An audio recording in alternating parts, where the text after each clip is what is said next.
இப்ப நீங்க சினிமாவில் நடிக்க போறேன்னு ஊர்ல இருந்து கிளம்பி வர்ற ஆளெல்லாம் நிறைய பேர் நம்ம பார்க்கலாம். ஏன்னா அவனுக்கு ப்ரொஜெக்ஷனுக்கு ரோல் மாடலுக்கு ரஜினி, கமல், விஜய், அஜித்னு எல்லா ரோல் மாடல்ஸ் அவன் கண்ணு முன்னாடி இருக்கு, எல்லாத்துக்கும் தெரியுது.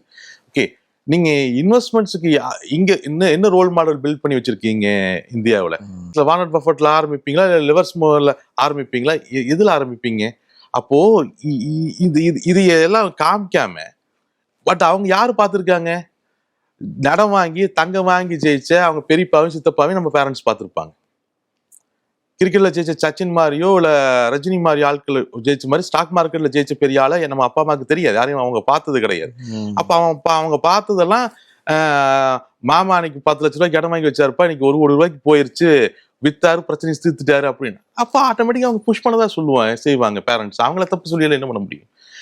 அடுத்த ஜெனரேஷன் தான் தெளிவு பண்ணணும், தெளிவா கொண்டு வரணும். இல்ல எப்படி தெளிவுபடுத்தணும்ன்றீங்க? பேரண்ட்ஸ் கிட்ட போய் எப்படி சொல்லி புரிய வைக்கிறது?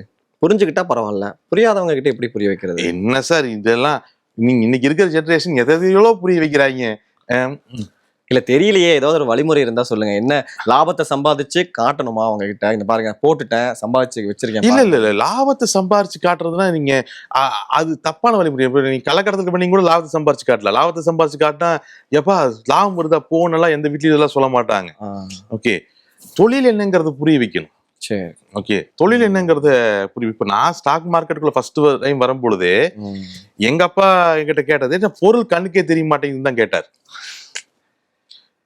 பொருள் கண்ணுக்கு தெரிய மாட்டேங்குது அப்படிங்கறது அவருடைய முதல் கேள்வியா இருந்துச்சு. எங்கப்பா என்னமோ காசு கொடுத்து வாங்கினேன், எங்க இருக்குது, வீட்டுல பீரோல வச்சிருக்கீங்க, எங்க போய் காமிக்க முடியும்? அவங்க புரிதல்.